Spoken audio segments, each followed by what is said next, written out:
Not in Milwaukee.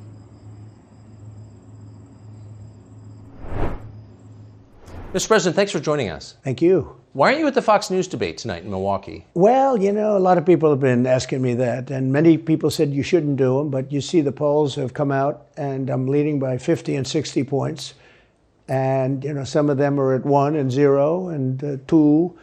And I'm saying, do I sit there for an hour or 2 hours, whatever it's going to be, and get harassed by people that shouldn't even be running for president? Should I be doing that? And a network that isn't particularly friendly to me, frankly. They were backing Ron DeSanctimonious like crazy, and now they've given up on him. I mean, it's a lost cause. It reminded me very much of 2016. In 2016, I went through the same stuff and had to fight them all the way, and then they became very friendly after I won, or just about when I was winning. But I just felt it would be more appropriate not to do the debate. I don't think it's right to do it. If you're leading by 50, 60, I have one problem leading by 70 points, and I'm saying, why am I doing it? And I'm going to have 8 people, 10 people, whoever made the debate, I don't know how many it is, but I'm going to have all these people screaming at me, shouting questions at me, all of which I love answering, I love doing, but it doesn't make sense to do them. So I've taken a pass, as you probably noticed. Well, I did. I'm grateful that you did. It's interesting, though, because you spent a lot of your career in television. Yeah. You had a top show in television on NBC.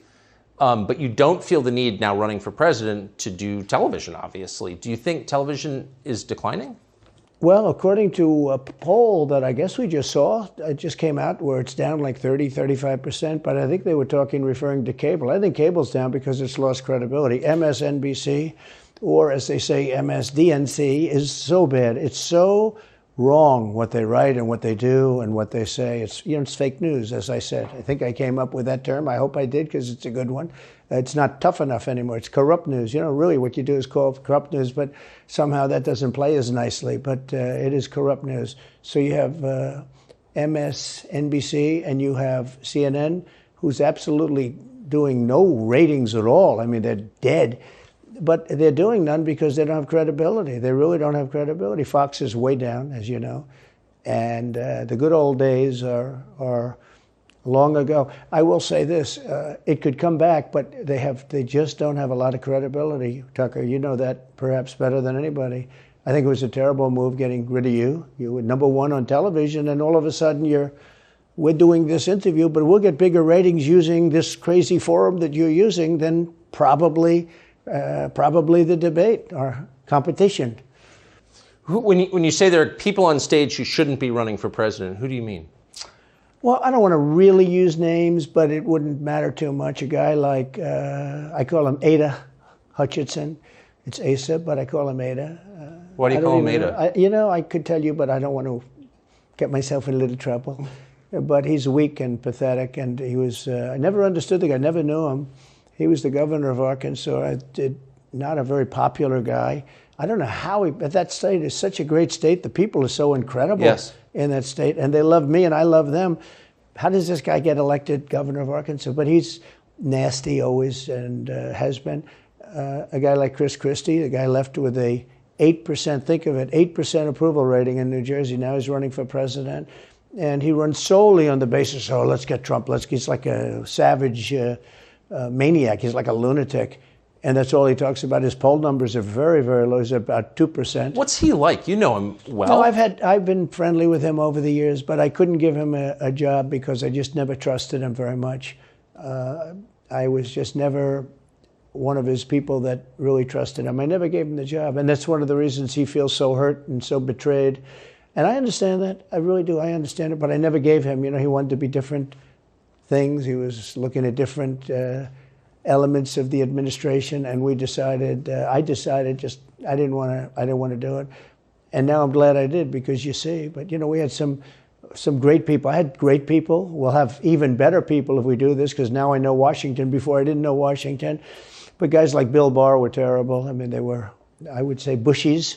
I say that with respect to the Bush family, but they were Bushies, and it doesn't work out for us. It was clear, this is kind of far afield, but it was just interesting. I read Barr's account of his time. He wrote a book about it, right? His autobiography. And in it, he lies about Jeffrey Epstein's death. Clearly lies. Do you think Epstein killed himself sincerely?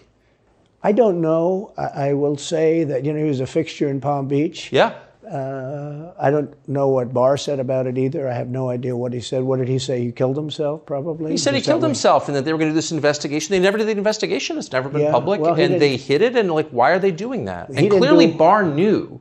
But why would Bill Barr be covering up the death of Jeffrey Epstein? Bill Barr didn't do an investigation on the election fraud either, okay? He said he did, and he pretended he did, but he didn't. McSwain, the U.S. attorney in Pennsylvania, Philadelphia, said Barr just wouldn't let him do it. It was crazy. Barr became so petrified, so frightened of being impeached. They were going to impeach him. I don't know if you remember it. Yeah. It's not a big moment in history. But they said, we're going to impeach. They play a much rougher game, the left, the lunatics.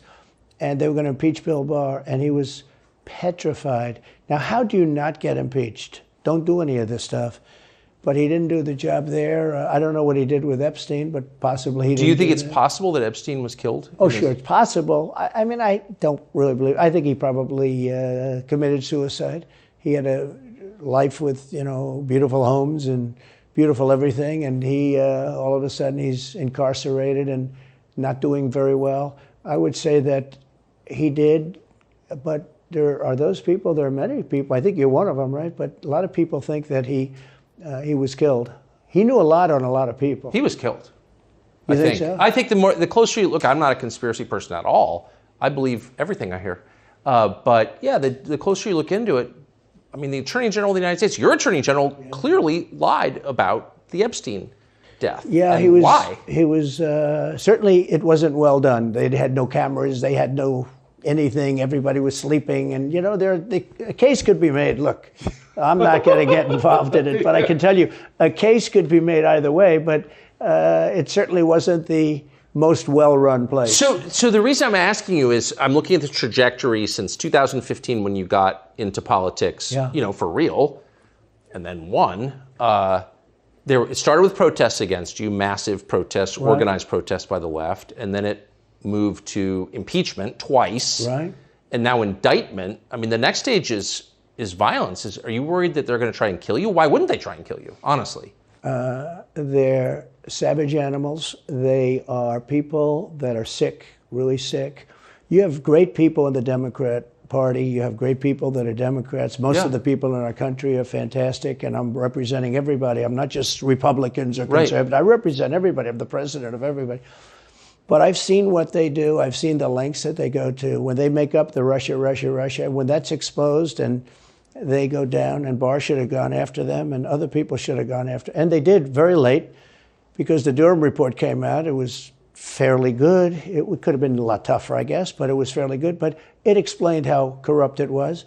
I'll tell you who did a great job was the Inspector General Horowitz. He did a phenomenal report. You didn't have to go to Durham. He did it on Comey and on, I guess, McCabe and some others, and it was a vicious, it was basically a true report, how bad they are.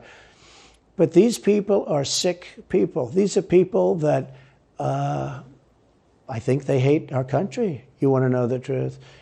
When you see open borders, when you see these policies that they have, and so many other things, it's so sad to see. We have a country that's very fragile right now. I've never seen, I will say, look, I ran in 16, which was 15, but I ran in 16, election in 16, and there was tremendous spirit. In 20, there was even more spirit. We got millions and millions more votes. It wasn't even a contest. People said, well, what'd you think of 20? I said, we did much better. We did. You got to base it on the number of votes. We got many more votes in 20 than we did in 16. But the election was rigged. It was a rigged election. And with COVID, they used COVID to cheat in a lot of different things, and we have so much on it. It's so easy. But we had judges that didn't want to look. We had people didn't want to get involved. They called you, he's a conspiracy theorist if you say anything about the election. But I have never seen spirit like there is right now. Even coming down here, just the people on the road that are just absolutely going crazy. And the reason is, I think they like me, and I know they love my policies. I hope they like me too. A lot of people say they don't like me, but they like my policies. I think they like me. But I have never seen spirit like it is right now. And the reason is, Because crooked Joe Biden is so bad. He's the worst president in the history of our country. I don't think he's going to make it to the gate, but you never know. But he's a corrupt person, so corrupt that I took the name off Hillary. I don't do two people at one time. I took the crooked Hillary and I retired the name. That was a good day for her. I bet she was very happy. And I used it for Joe because it's crooked Joe. But Joe is really... But you don't think he's going to make it to November of 24? Well, I think he's worse mentally than he is physically. And physically, he's not exactly a triathlete or any kind of an athlete. You look at him, he can't walk to the helicopter. He walks, he can't lift his feet out of the grass. It's only 2 inches at the White House, right? That's not a lot. But you watch him, and it looks like he's walking on toothpicks. So, and then you see him on the beach where he can't lift a chair. Those chairs are meant to be light, right? They're like 2 ounces. Yeah. You lift them up. He can't lift the chair. He can't walk to the chair. And I don't know what they're doing with the beach. This beach is seeming to play a big role, but they love pictures of him on the beach. I think he looks terrible on the beach.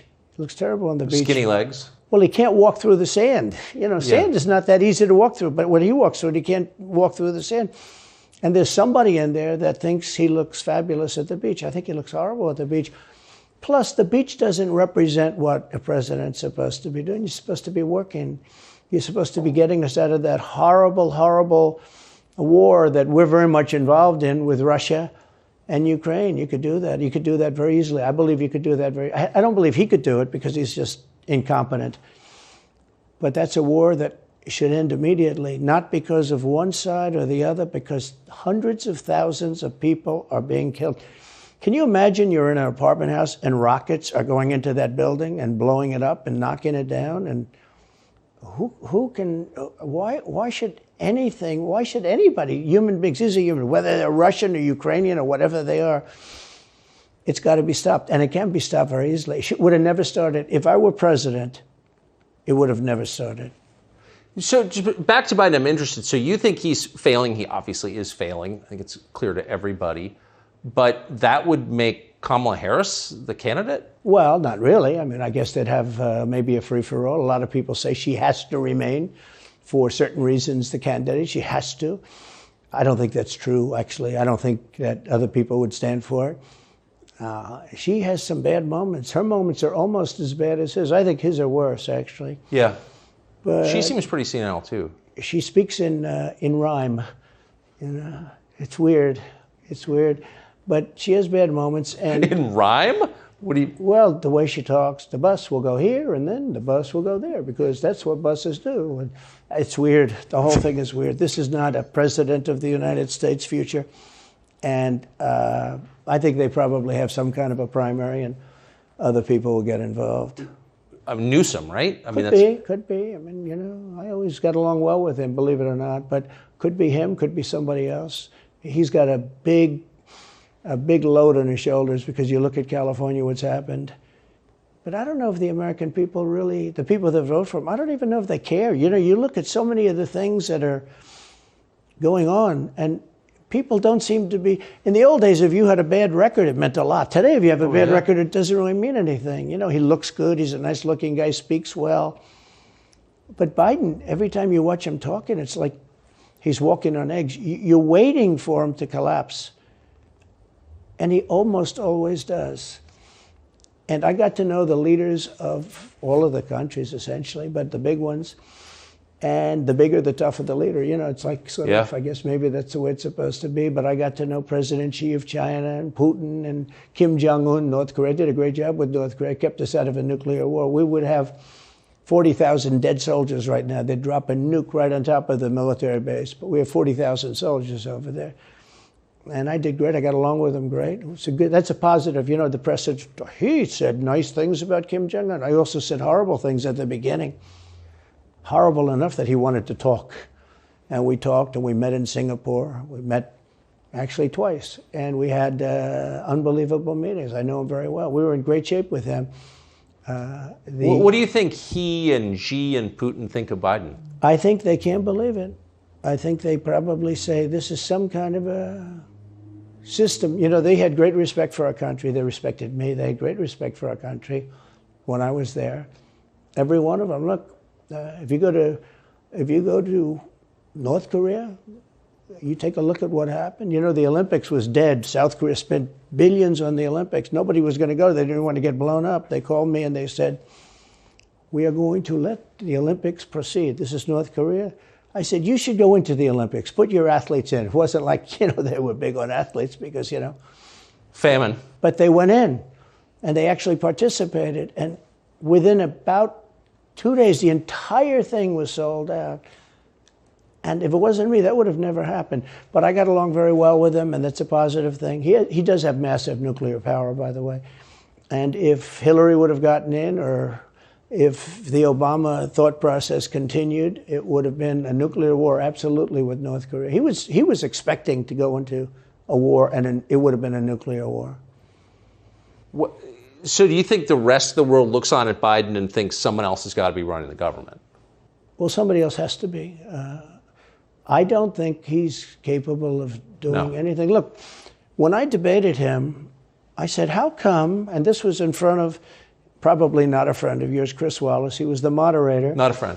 I said, why is it he wants to be Mike, but he doesn't have the talent? It's one of those bitchy little man. He wanted to be his father, but he didn't have the talent of his father was great. His father, a little fussy man. His father interviewed me in 60 Minutes. It was actually a 10. Can you believe it? No, I totally believe his father had talent, at least. I may have been the only guy that he gave a good 60 Minutes to. He was rough. Really? His father was tough. He was great, though. He was great at what he did. But Chris Wallace was so upset. He was guarding this guy who wouldn't do a show, by the way. He wouldn't do. I figured I didn't mind Chris Wallace because Biden wouldn't do a show. And it was very obvious. He kept asking him and asking, but he wouldn't do the show. So I figured he's got to like me. But he came from a different planet. But remember when I asked the question, why is it that the mayor of Moscow's wife is allowed to give you $3.5 million? Don't forget, that was brought up. Now it's brought up all the time, but that was brought up by me long before anyone ever heard of it. I said, the mayor of Moscow's wife giving you $3.5 million. What did you do to deserve $3.5 million? To Biden. And Chris Wallace said, this has nothing to do with the debate. I mean, he got in the way of the question. No, it was crazy. And I said, well, wait a minute. He got $3.5 million from the mayor of Moscow's wife. Now, people forget that, but if you go back and take a look, you will see. And Chris Wallace didn't want me to ask that question. I said, I think it's a very appropriate question. It turned out to be much more appropriate than people thought. Amazing. So do you have a preference in, assuming you're the Republican nominee and all goes as you plan it to go, do you have a preference in who you run against? In many ways, I'd love to run against him because his record's so bad. It's still horrible when you look at inflation and everything else, but others also have very bad records. I mean, California's a bad record, so, should it be Gavin or should it be somebody else?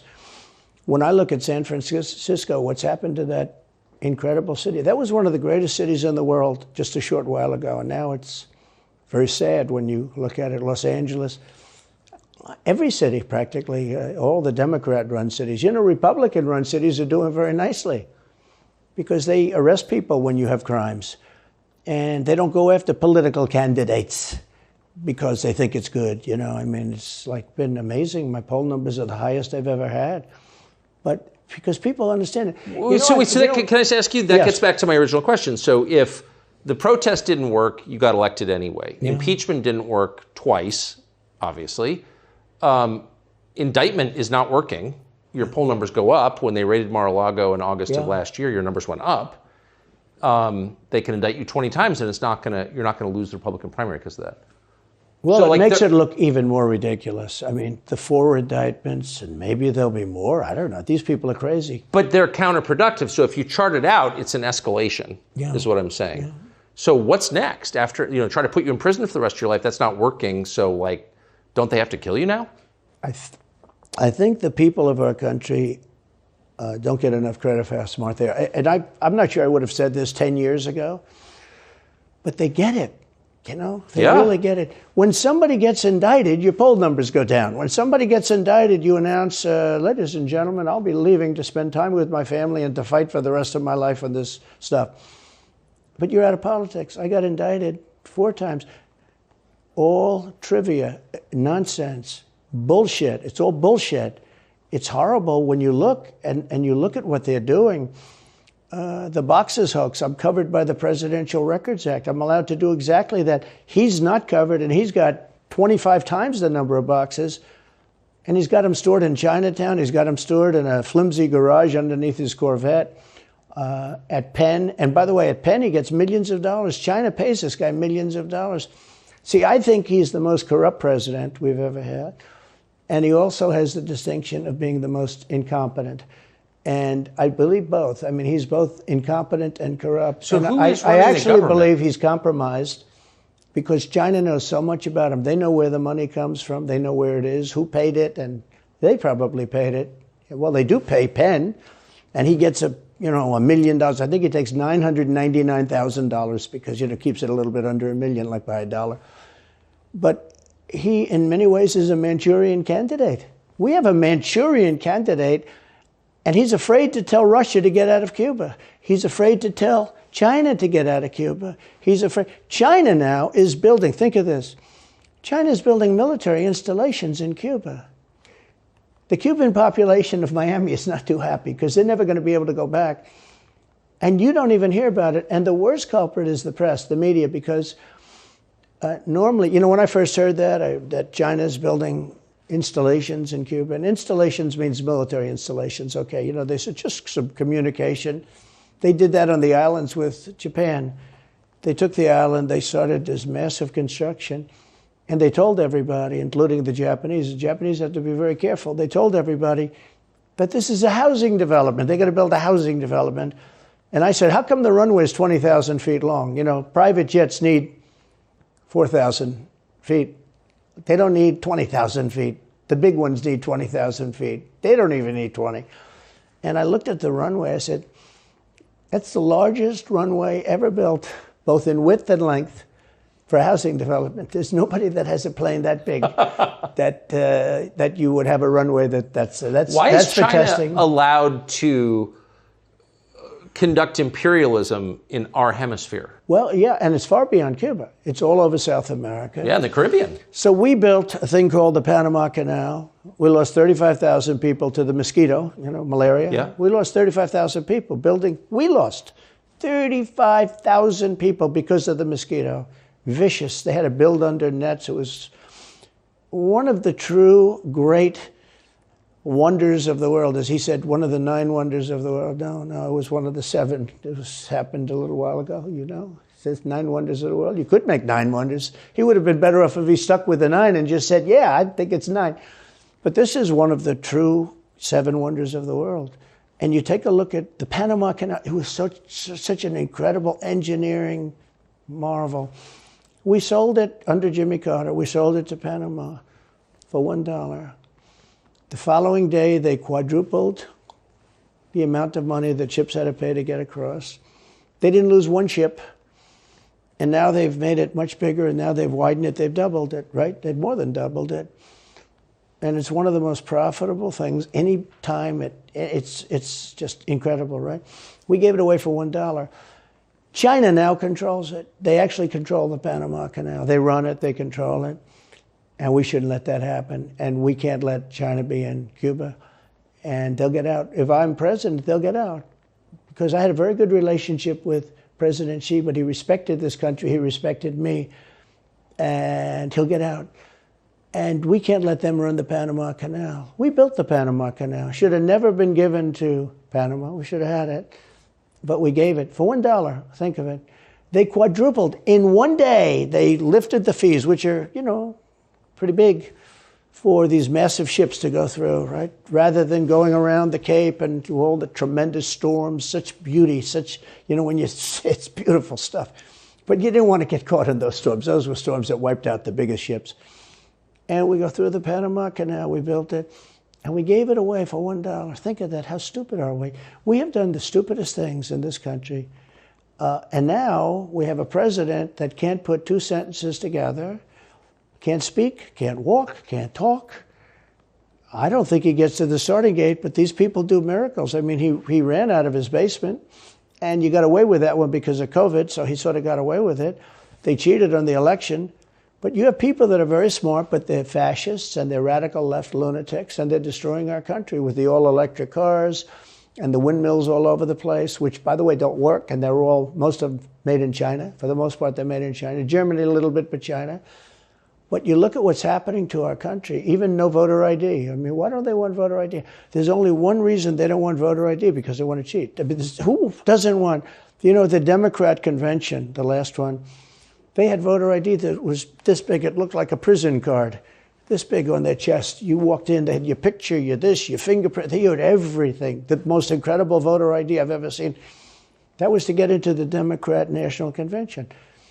But to get into vote, if you buy groceries, if you buy practically anything now, you have ID on a card, credit cards or otherwise.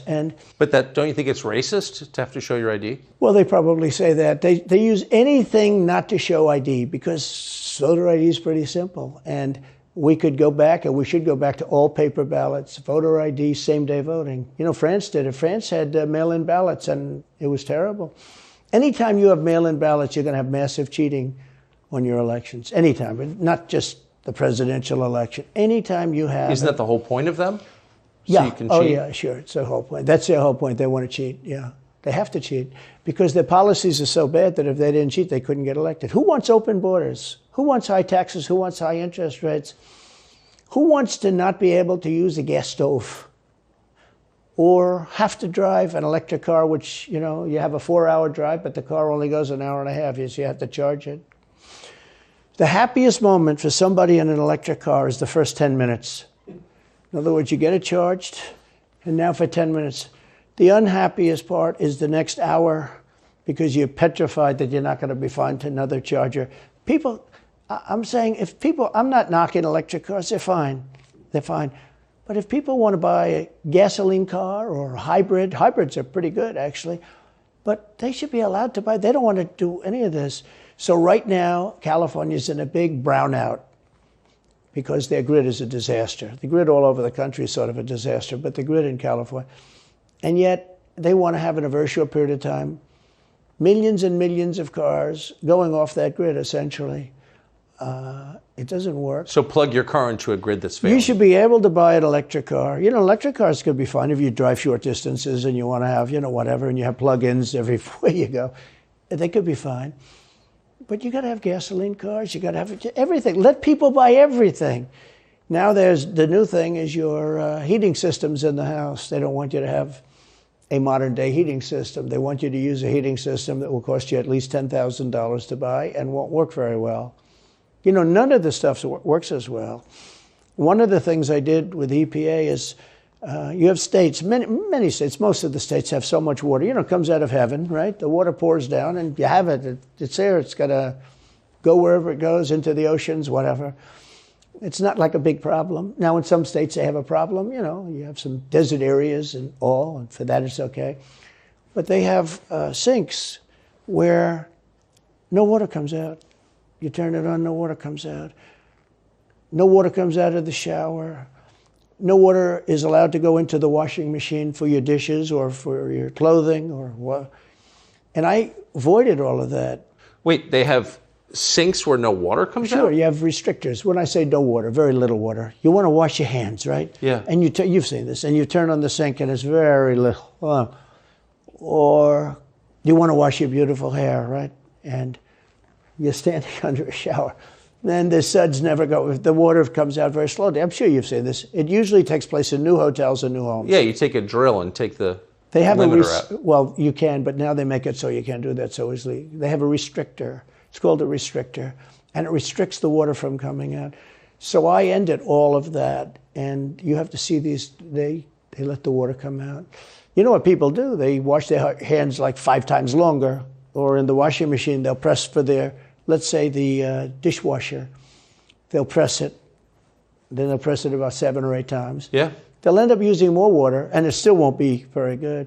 I met with the head of Whirlpool. They were practically going out of business during my administration, and they said to me, from Ohio, incredible, great state, I love Ohio, and they were really doing badly because people were dumping washing machines all over, mostly from South Korea, but also from China.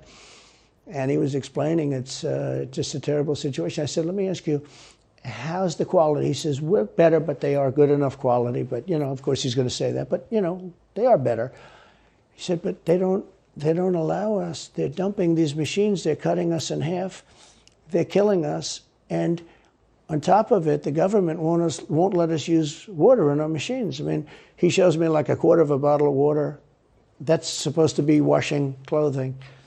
And I freed it all up, and I put tariffs on these countries that were selling and the machines coming into the country. And that company went from all the washing machine companies, they make washing machines, they make dryers, they make all of the different machines that do this kind of work, including dishwashers. And they went from a disaster area to being just thriving. But can I ask, they love me in that part of Ohio. Well, I bet they do, but why should EPA, no one at EPA was elected by anybody, why do they have the power to decide how much water your washing machine uses? Shouldn't Congress in a democracy get to vote on that? Yeah, you could say that.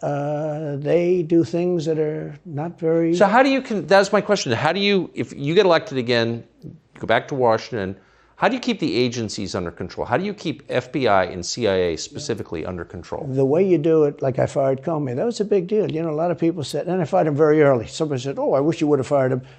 There was a real question about firing him. Anyway, you understand, because, you know, when they have a 10-year term, there is a question. I fired Comey. That was a great thing. If I didn't fire Comey, maybe I wouldn't be talking to you, or I'd be talking to you about real estate or something else other than politics, right? That was a coup, in my opinion. That was a very sick deal. That was the insurance policy. You remember the insurance policy? Oh, she's going to win, darling. She's going to win. But just in case she doesn't, we have an insurance policy. An insurance policy was what they were doing. And we caught them with that. That was a very important tweet or whatever it was, text. It was a big deal. That was a big deal. The insurance policy. She's going to win 100 million to 1. That's not good odds. At least they gave me one, right? 100 million to 1. But just in case she doesn't win, we have an insurance policy. And everybody said, that's strange. That's strange. But we caught all of that because I fired Comey. Because when I fired Comey, it was like throwing a rock into a hornet's nest, into a nest of bees, and the place went crazy. So when you were president, are you confident that you knew everything, say, CIA was doing around the world? No, I'm not. It's a very interesting group of people. I had very good relationships, I thought, but I was a little surprised when I got out that, you know, things go on. Look, it's... What were you surprised by? I was surprised. I think it's some of the people. I was surprised that there was... I had a group of people. Look, we killed many, using the CIA, I have to say this, very bad actors. We were very good at it. You look at Soleimani, you look at al-Baghdadi, bigger than Osama bin Laden. I mean, Osama bin Laden, but al-Baghdadi did ISIS, and he was rebuilding ISIS very strongly. And that was the CIA that did that? That was really us that did that. Yeah. That was really us that did that. And Soleimani was us that did that, not so much CIA. But we did some very good work with the CIA. What I started, you know, when I looked at the 51 intelligence agents saying that was the laptop from hell was Russia disinformation, when I took a look at that, I said, that's a horrible thing. They knew it wasn't. They knew it was not. And by the way, you're talking about cheating on the election? McLaughlin and Fabrizio, great pollsters, they said a thing like that plus other things meant anywhere from 10 to 17% of the vote would change. Whatever happened to Mike Pence? You've always been nice to Pence. I've never heard you criticize Pence. You've defended him in public many, many times. He's out there attacking you. What is that? So Mike wants to run for president. You got to understand, in my opinion, Mike Pence had the absolute right to send the votes back to the legislatures. The Democrats and everybody said, you don't have the right. In other words, what I said, is he a human conveyor belt? You mean if he finds fraud in Pennsylvania, in Georgia, in any of these states, Arizona, he has to send them to Mitch McConnell, right? That's right, sir. Well, if he finds fraud, he has to? Yes, sir. I said, so he's a conveyor belt. Boom, put him in. I said, I don't agree with that. And we had some lawyers, not all, we had some lawyers that said, no, you do have the right to send them back to the legislatures to be rechecked. Because if you looked at what went on in Wisconsin, who, by the way, now agree with me, Wisconsin has been virtually, other than the fact they're not allowed to do anything statutorily, But Wisconsin has been, I mean, what they found is incredible. I mean, we won Wisconsin. But Mike Pence had the right, in my opinion, to send him back. Do you ever talk to him now? No, I haven't spoken to him in a long time. I was very disappointed in him. I didn't want to do what Thomas Jefferson did. Thomas Jefferson, it was Georgia. And it was, hear ye, hear ye, the great state of Georgia is not capable or allowed to tabulate their votes. And Thomas Jefferson, who was the vice president, said, is Georgia sure that they cannot tabulate their votes? Georgia is sure. He didn't send it back and have them redo it. He said, we will keep the votes of the great state of Georgia for Thomas Jefferson and his president. I didn't ask him for that. Could have done that too, but I didn't. I thought that would be turmoil. I asked him to send him back to his legislature, to the legislatures, you know, in Wisconsin, let's say. But why didn't he? I mean, you'd worked together for 4 years. You're the president. He's VP. You say you're aligned on everything. I think he got very bad advice. I really do. Now, let me tell you what happened. I sat there with a few people. I think his lawyer was in the room too. His lawyer was very much against it. There were other lawyers that felt you could do it. It was one of those things. I think you could have done it. I think you can always do something if you see fraud or if you see problems. But it's very interesting. So after the election was over, the rhinos got together with the Democrats and they redid the election, so you couldn't do it anymore. So then I called the people. I said, so in other words, you're saying I was right. You could do it. Yes, you could do it. In other words, they took the Voting Act and they redid it so the vice president no longer has the power to do what I said he could do. So when that happened, I said, wow. And you know, you'd look some of these Democrats in the eye and they'd say, he has absolutely no right to do it. And immediately after the election, they met rhinos, could name them all, and Democrats, and they approved legislation that takes away the right of the vice president to do it. So I said, so you're saying I was right. The vice president did have the right to do it, and they said, yes, he did. So if you're saying they stole it from you last time, why wouldn't they do the same this time? Oh, well, they'll try. They're going to be trying, yeah. And not only me, you know. Look, DeSantis is out. I think he's gone. So he was at a level. People have figured him out. He's gone. But if somebody else got in, other than me, they'll go at him just as viciously as they did me. These people are sick. They will go after them. And a lot of people say they won't be able to hold up. I do get credit for holding up quite well, I must tell you. I think it's... How do you do that? How do you get indicted, you know, every week and stay cheerful? I think it's a lot easier because I'm so high in the polls, because it means the people get it. The people see it's a fraud. The people see it, like this horrible district attorney from just a little while ago, from essentially Atlanta, that's Fulton County. She said, basically, I don't have any right to challenge an election. Well, what about Stacey Abrams? What about Hillary Clinton? What about all of these Democrats that are still challenging my election? The same people that are saying he's challenging an election challenged my election. And they did it with slates. They did it with all sorts of things. They were very bad about it. But basically, they're suing me and they're saying you don't have any right to challenge it. If you challenge an election, we're going to indict you and put you in jail. So what they're doing is they've weaponized. And don't kid yourself, the DOJ and Biden and the whole group, they're watching all of this stuff. They love the local stuff. You know, the DA in Manhattan.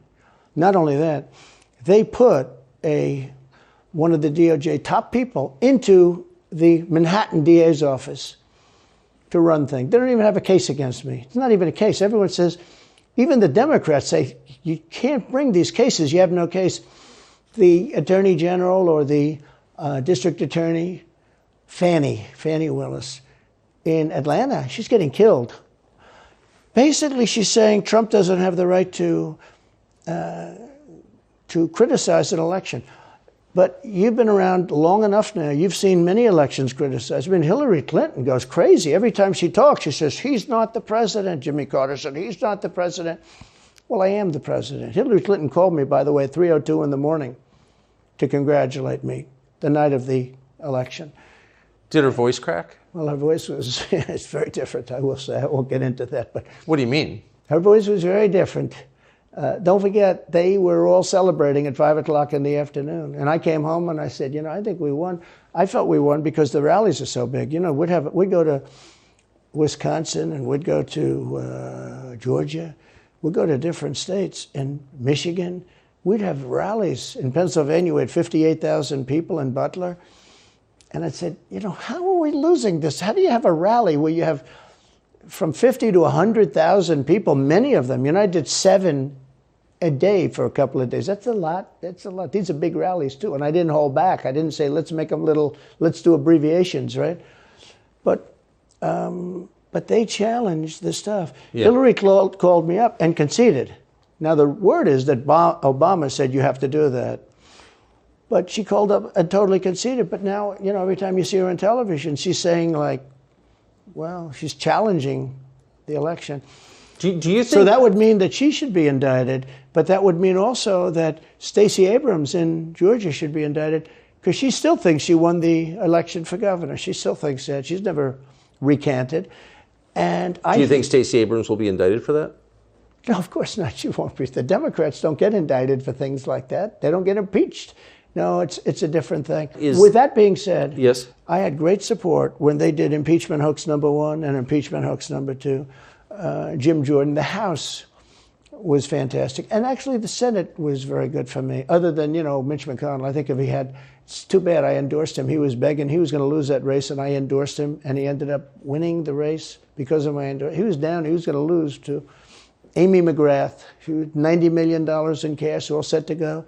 She was leading by 3. He was going down. I did him a favor, and then 3-4 months later, he really wanted to impeach me. He's a bad guy. But if you look at what's going on politically, it's so interesting. The level of loyalty is different in politics than it is in normal life, I will say. With that being said, I've had great loyalty also. But the House was fantastic. The Senate was very good. They overrode Mitch McConnell. Mitch McConnell, in my opinion, was trying to get senators to impeach me, especially for the second one. And on the first one, he acted very, very slow. He should have gone much faster. But Mitch McConnell wanted to, and the senators went up to him, guys that are subservient to him because he gives money. He gives them money. He gives them a lot of money. He raises some money and he gives it to them, and therefore they do what he said. That's the only form of leadership he's got. So last question. If you're elected president again, what's your number 1 priority? When you ran last time, you said, I will build a wall. This time, your bottom line top promise to the country. So you can do numerous things at the same time. Of course. But let's say number 1 is a border, and taking hundreds of thousands of criminals that have been allowed into our country and getting them out and bringing them back to their country, Guatemala. By the way, not only the 4 countries that we think of as neighbors, all over the world. Last month, we had 149 countries represented. Think of it. We had 149 countries represented, Tucker, from places that many people never even heard of, coming into our country. And they're coming in from mental institutions, and they're coming in from prisons. They're emptying out their prisons all over South America. They're emptying out their mental institutions. Terrorists are pouring into our country. We have no idea. I had the strongest border in the history of our country, and I built almost 500 miles of wall. They like to say, oh, was it less? No. I built 500 miles. In fact, if you check with the authorities on the border, we built almost 500 miles of wall, and I had another 200 that I was going to build. It's like water. It seeks. And we're going to build another 200. We built it. It was all set to go. All they had to do was install it. It would have taken 3 weeks, and that's when I found out. I said, I think these people actually want open borders. The first thing I would do would be I would seal up the border good and tight, except for people that want to come in legally. Do you think we're moving towards civil war? There's tremendous passion and there's tremendous love. January 6th was a very interesting day because they don't report it properly. I believe it was the largest crowd I've ever spoken before. And some of the crowds I've spoken before.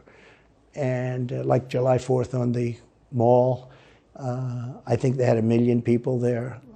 But I think that the biggest crowd I've ever spoken before was on January 6th, and people that were in that crowd, a very, very small group of people, and we said patriotically and peacefully and patriotically, right? Nobody ever says that. Go peacefully and patriotically. But people that were in that crowd that day, very small group of people went down there, and then there are a lot of scenarios that we can talk about. But people in that crowd said it was the most beautiful day they've ever experienced. There was love in that crowd. There was love and unity. I have never seen such spirit and such passion and such love. And I've also never seen simultaneously and from the same people such hatred of what they've done to our country. So do you think it's possible that there's open conflict? We seem to be moving towards something. I don't know, because I don't know what it, I can say this.